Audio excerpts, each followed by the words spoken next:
नमस्कार साथियों, स्वागत है आप सभी का आपके अपने इस YouTube चैनल पर। साथियों, आज के इस वीडियो के माध्यम से मैं आप सभी के लिए वो सभी महत्वपूर्ण खबरें लेकर आया हूं जो कि कई सारे बेरोज़गारों के लिए काफ़ी महत्वपूर्ण हैं और उसी के साथ साथ कई सारे अभ्यर्थी जो प्रतियोगी परीक्षाओं की तैयारी कर रहे हैं उनके लिए भी काफ़ी महत्वपूर्ण अपडेट्स हैं। और उनके अलावा इस प्रकार से आप सभी को पता है कि पटवार भर्ती वाले जो अभ्यर्थी हैं वो एग्ज़ाम डेट को लेकर परेशान हैं। उसके अलावा कृषि पर्यवेक्षक हैं, उसके अतिरिक्त वनपाल वन रक्षक हैं। तो इन सभी भर्तियों की यहाँ पर मैं आपको एक बहुत ही इम्पोर्टेंट न्यूज़ प्रोवाइड करने वाला हूँ। और इन सभी के साथ साथ मैं एलडीसी वाले अभ्यर्थियों के लिए भी जो कि अभी हाल ही में वेटिंग लिस्ट वाली सूची एवं 603 अभ्यर्थी वाली सूची में चयनित हुए थे, उनके लिए भी यहाँ पर एक बहुत ही खास न्यूज़ है। तो इन सभी के बारे में जानने के लिए आप सभी वीडियो को पूरा देखिए। और यदि आप हमारे इस चैनल पर नए हैं तो चैनल को सब्सक्राइब कीजिए, साथ ही साथ बेल आइकन प्रेस करना ना भूलें दोस्तों, ताकि आगे आने वाली जो भी अपडेट्स हैं, जो भी जानकारियाँ हैं वो आपको मिलती रहें।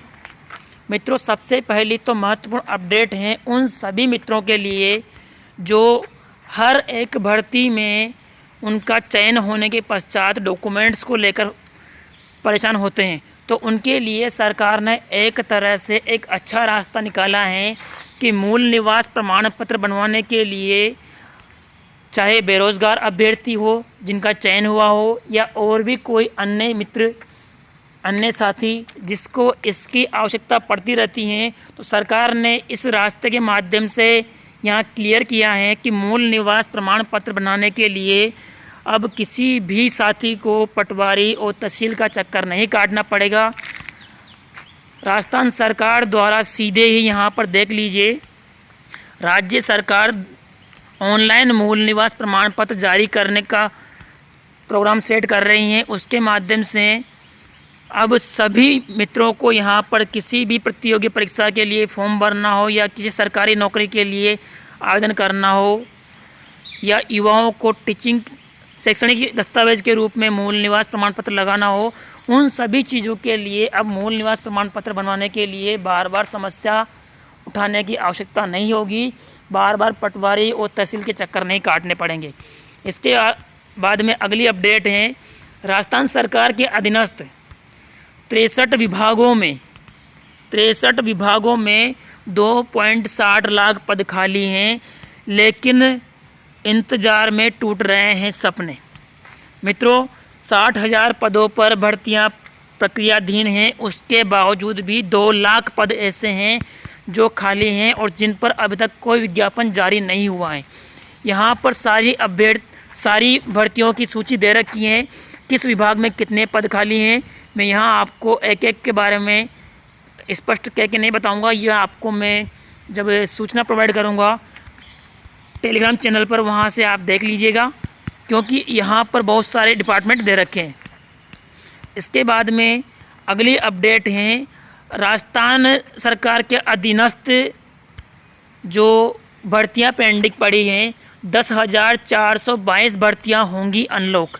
तात्पर्य क्या है, इस प्रकार से धीरे धीरे लॉकडाउन अनलॉक होने लगा है, आधे कार्मिक कार्यालय पहुंचने लगे हैं, तो अब धीरे धीरे जो बहुत सारी भर्तियां पेंडिंग पड़ी हैं उन भर्तियों की प्रक्रिया शुरू हो जाएगी। किसी भर्ती के एग्ज़ाम्स होंगे तो किसी भर्ती के लिए यहाँ पर फॉर्म रीओपन किए जाएंगे, जिसके माध्यम से EWS वाले अभ्यर्थियों को और पहले जो अभ्यर्थी वंचित रह गए थे उन अभ्यर्थियों को मौका दिया जाएगा, जिससे नए अभ्यर्थी शामिल हो सकेंगे।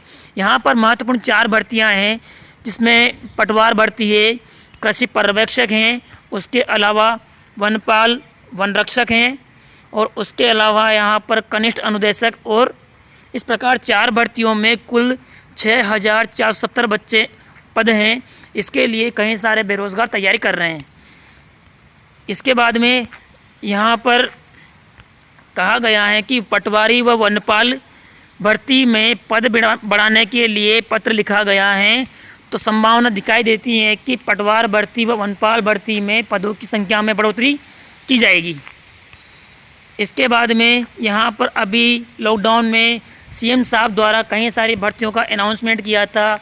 उसमें यहाँ पर 3952 पदों के लिए अलग अलग विभागों में अलग अलग पदों के लिए भर्तियों के बारे में जानकारी शेयर की थी। इसके बाद में अगली अपडेट है यहाँ पर योजना का लाभ 1 वर्ष के लिए मुख्यमंत्री अनुप्रति कोचिंग योजना। इसके बारे में मैंने आपको पिछले वीडियो में जानकारी शेयर की थी कि आपको किस प्रकार से इस योजना का लाभ लेना है।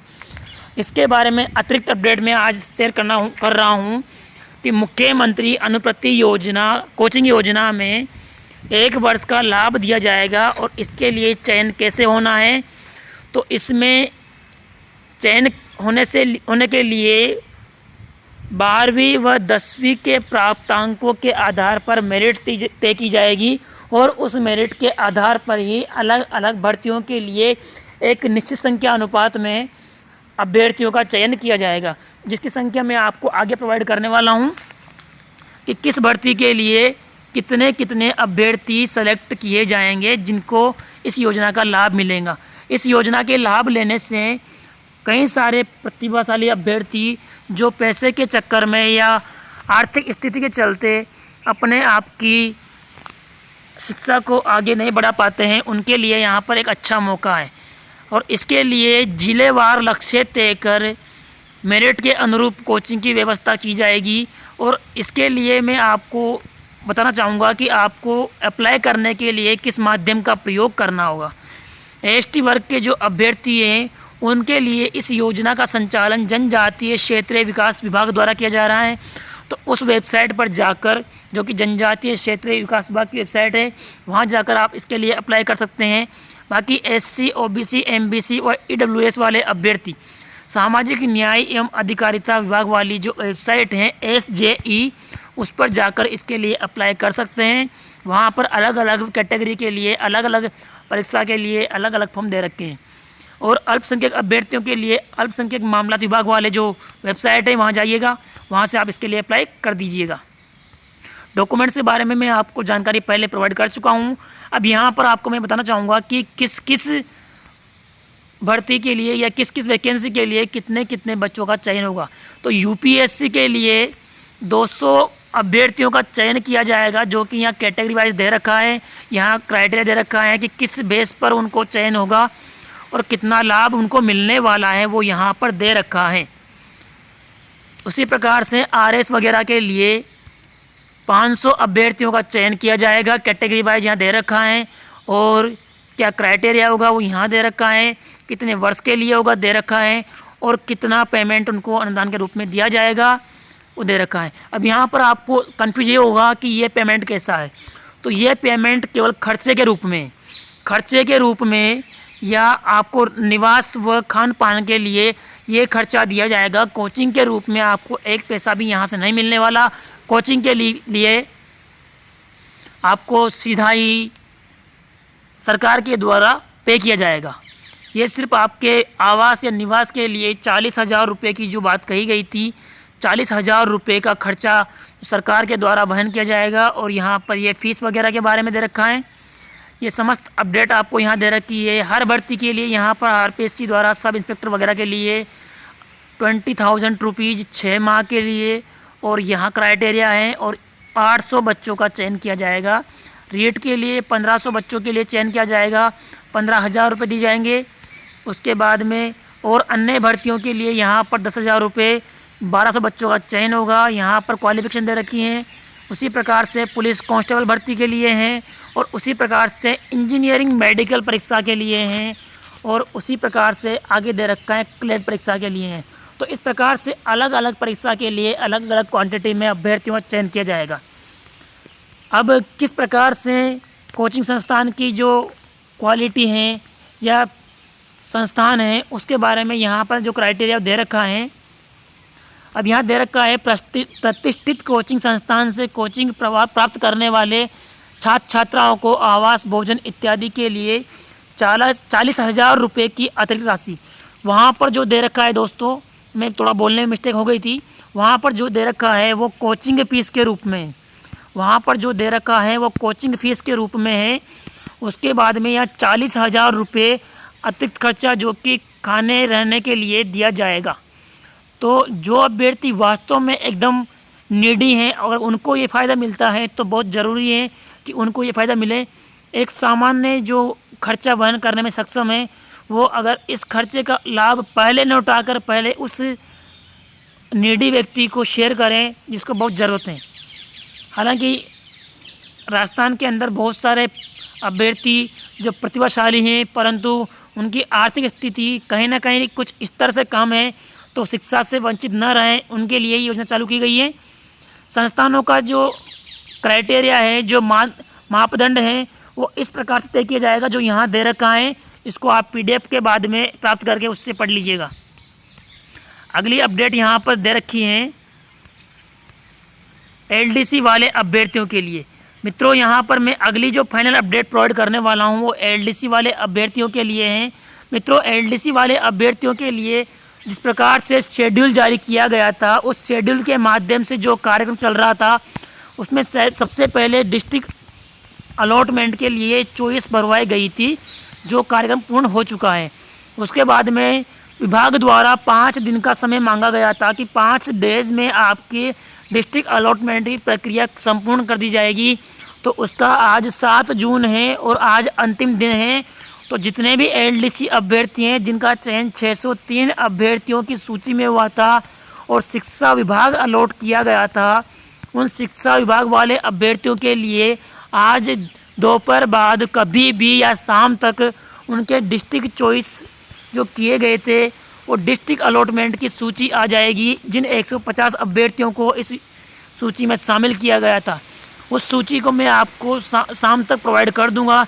यदि आप में से किसी को भी वो सूची पहले प्राप्त हो जाए तो मेरा जो टेलीग्राम ID है मैं आपको चैनल पे प्रोवाइड कर दूंगा, उस पर मुझे शेयर कर दे ताकि मैं कई सारे अभ्यर्थियों तक वो जानकारी पहुंचा पाऊं।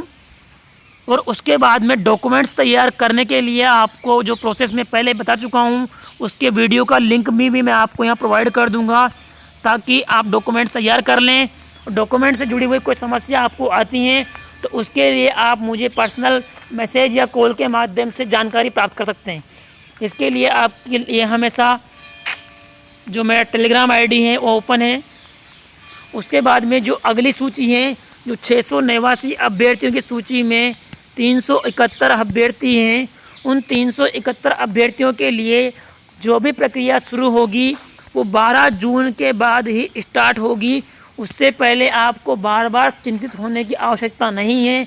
जैसे ही आपके लिए कोई न्यूज़ मुझे मिलेगी मैं आपको बिना कहे सुने प्रोवाइड कर दूंगा। लेकिन 12 जून तक आपको निश्चित तौर से इंतज़ार करना होगा क्योंकि डिस्ट्रिक्ट अलॉटमेंट होने के बाद ही ये पता चल पाएगा कि कितनी सीटें वैकेंट रही हैं किस किस ज़िले में। क्योंकि ज़िलेवार ही उनको आवंटन करना है तो ज़िलेवार उनके पास वैकेंट होनी चाहिए तभी जाकर वो आवंटित कर पाएंगे। इसके अलावा और भी कोई अपडेट जिस डिपार्टमेंट से मुझे मिलेगी मैं आपको प्रोवाइड करता रहूँगा और आपको भी मिलती है तो आप भी निश्चित रूप से मुझे प्रोवाइड करते रहें ताकि आपको समय समय पर सभी डिपार्टमेंट की न्यूज़ मिलती रहे। धन्यवाद दोस्तों।